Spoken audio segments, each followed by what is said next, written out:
Assalamualaikum warahmatullahi wabarakatuh. Assalamualaikum warahmatullahi wabarakatuh. Perkenalkan, nama saya Bapak Robi dari Ponggok Polan Harjo, Klaten.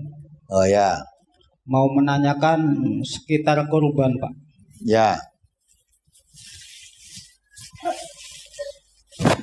Mau membacakan hadis artinya saja, Pak. Yeah. Dari Ali bin Abi Thalib radhiyallahu an, ia berkata, saya diperintahkan oleh Rasulullah Shallallahu Alaihi Wasallam untuk mengurus kurban-kurban dan supaya saya bagikan daging, kulitnya dan pelananya kepada fakir miskin, dan tidak boleh saya memberikan sesuatu sebagai upah daripadanya untuk orang yang menyembelih. Hadis riwayat Bukhari dan Muslim dalam Bulughul Maram nomor 1379. Dan mengenai hadis larangan menjual daging udhiyah, saya bacakan artinya saja. Dari Qatadah bin Nu'man bahwasanya Nabi Shallallahu Alaihi Wasallam bersabda, janganlah kalian menjual daging-daging hadyi atau denda haji dan daging udhiyah atau kurban.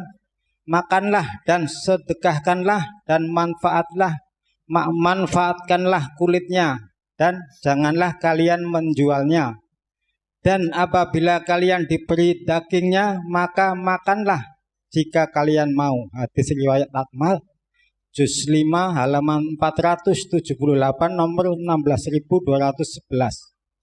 Yang saya tanyakan, yang pertama tadi pelananya itu yang dimaksud apa? Apakah boleh dimakan apa tidak?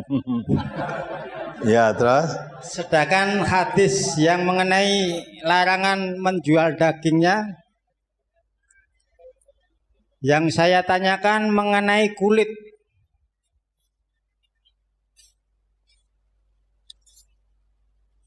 Kemarin di depan tempat tinggal saya kan itu untuk melaksanakan penyembelihan kurban.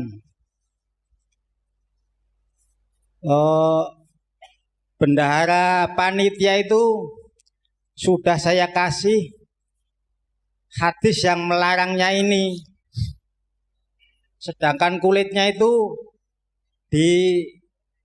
enggak gini, kulitnya itu dikasihkan kepada panitia, kemudian panitia tersebut menjualnya, sedangkan hasil penjualan itu untuk infak musola. Hal yang demikian itu bagaimana itu, Pak? Sedangkan yang kedua mengenai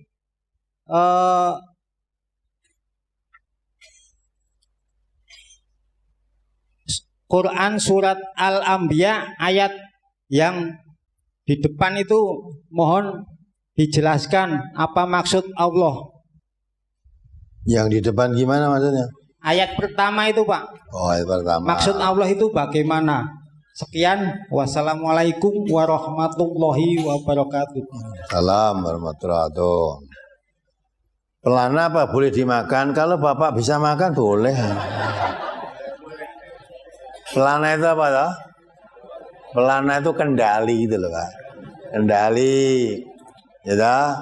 Orang mau nonton unta atau HP itu ada kendalinya. Maka zaman Abu Bakar orang kurban itu ya diserahkan orang zakat ya, punya kambing 40, setiap 40 kambing 1 ekor kambing zakatnya.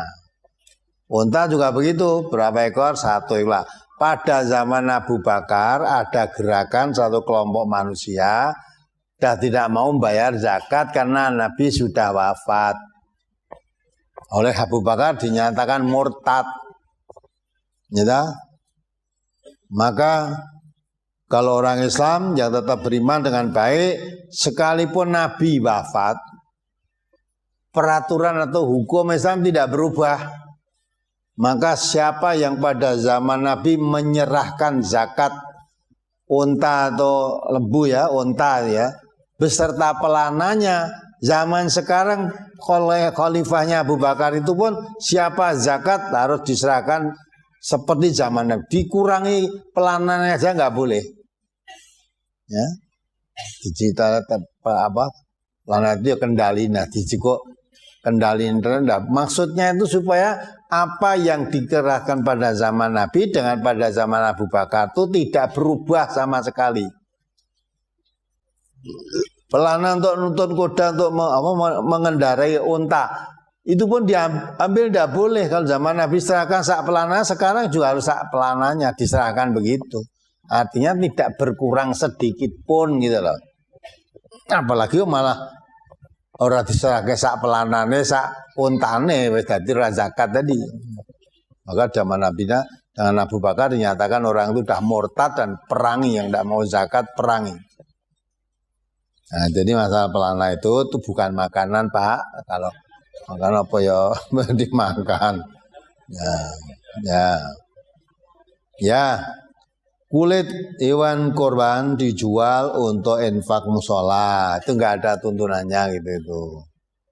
Ya, kulit hewan korban karena itu mestinya dibagikan malah boleh. Kulit tadi, ya. Kalau dijual kemudian untuk infak musola, buat dijual saja sak kambingnya gue infak untuk okeh malah, ada korban. Jadi menjual korban tidak boleh itu. Ya, kemudian coba tolong surat Al-Anbiya ayat 1 tadi. Al-Anbiya ayat 1 tolong dibacakan. Surat Al-Anbiya surat ke-21 ayat 1. A'udzubillahi minasyaitonirrajim. Bismillahirrahmanirrahim. Iqtaraba lin-nasi hisabuhum wa hum fi ghaflatin mu'ridun.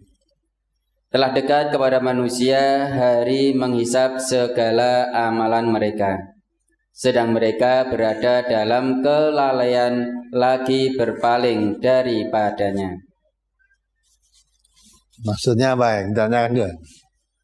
Jadi telah dekat kepada manusia hari menghisap. Hari menghisap itu bukan hari merokok. Maksudnya menghisap itu apa? Menghitung amal. Dekat pada manusia itu hari untuk perhitungan amal. Maka menghisap segala amal mereka. Dan mereka berada dalam kelalaian lagi berpaling. Manusia itu bagaimanapun juga, mau atau tidak mau, manusia itu bakal apa? Mati. Sebenarnya setiap manusia itu kalau sadar mati, lah mati kita masih lama toh? Mati itu tidak lama, mau hidupnya aja nggak lama. Ya. Mati itu datangnya sewaktu-waktu. Maka Allah perintahkan wal tandur nafsum ma qaddamat lighad. Tiap jiwa dalam mempersiapkan sangu untuk esok, untuk mati. Ya. Untuk mati. Justru kita harus kalau dihadapkan kepada urusan ibadah, ya, supaya kita betul-betul ka'annaka tamutu ghadan, seolah-olah besok kamu mau mati. Jadi kalau besok mati berarti ya amal apa yang kita lakukan akan cepat dihisap, diperhitungkan oleh Allah. Amal baik dan amal buruk. Mungkin maka mumpung masih hidup diperbanyak amal kebaikannya. Sudah akan memasuki hari hisap, hari perhitungan amal. Jangan sampai waktu saya bisa beramal baik kita sia-siakan. Akhirnya dipanggil oleh Allah, sangunya kurang cukup untuk hisap. Amalnya, kebaikannya kurang. Maka amal baik jangan ditunda-tunda. Bisa dilakukan sekarang, jangan besok. Ya, jangan besok. Sekarang dilakukan. Diperbanyak amal kebaikan. Yaumul hisab, hari perhitungan itu sudah dekat. Kita hidup itu tidak lama. Seperti bermain aja lah. Ya, selama-lama orang bermain kan lama kalau di rumahnya sendiri. Main paling berapa menit dah selesai. Itulah maksudnya manusia sudah hari hisabnya, hari perhitungan amalnya wis cedak, tapi masih lalai, belum mempersiapkan amal. Si ngejar dunia saja, tidak pernah mempersiapkan amal untuk akhirat. Padahal nanti akan masuki yaumul hisab. Ya dah? Pada hari perhitungan amal itulah yang menentukan. Amma man saqulat mawazinuhu fahuwa fi 'ishatir radiyah. Amma man khaffat mawazinuhu fa ummuhu hawiyah. Tiap hari kita itu dihadapkan pada aktivitas hidup yang dihambang kehidupan itu akan dekat kematian. Mati amal kita akan dihisab. Ya. Semuanya tidak ada kecuali amal yang bermanfaat. Yaumal la yanfa'u malun wala banun illa man atallaha biqalbin salim. Orang kalau sudah dipanggil Allah, harta kekayaannya sebuahnya apapun, pangkat jabatannya setinggi apapun, tidak bermanfaat. La yanfa' wal banun, anak cucunya, keturunannya tidak ada manfaatnya. Harta tidak manfaat, anak cucu tidak manfaat, walaupun ketika hidup kamu bangga-banggakan, tidak ada manfaatnya. Yang manfaat itu hanya amal. Nah, yang akan masuk yaumul hisab nanti, amalmu apa yang kamu siapkan. Jadi yaumul hisab sudah dekat yaumul hisab. Hari perhitungan amal wis cedak, kamu masih santai-santai, masih lengah manusia ini. Seolah-olah sudah siap untuk dihisab amal perbuatannya. Ya. Nah, maka masuk yaumul hisab. Jadi orang yang merugi ternyata kebaikan yang diperbuat tidak sebanyak yang kejelekan yang dilakukannya. Jadi maksudnya sudah dekat kematian, tapi manusia masih lalai, masih lengah, ya, yang dikejar dunia saja, tidak pernah mempersiapkan bekal untuk yaumul hisab nanti. Padahal yang menentukan sekali itu amal itu.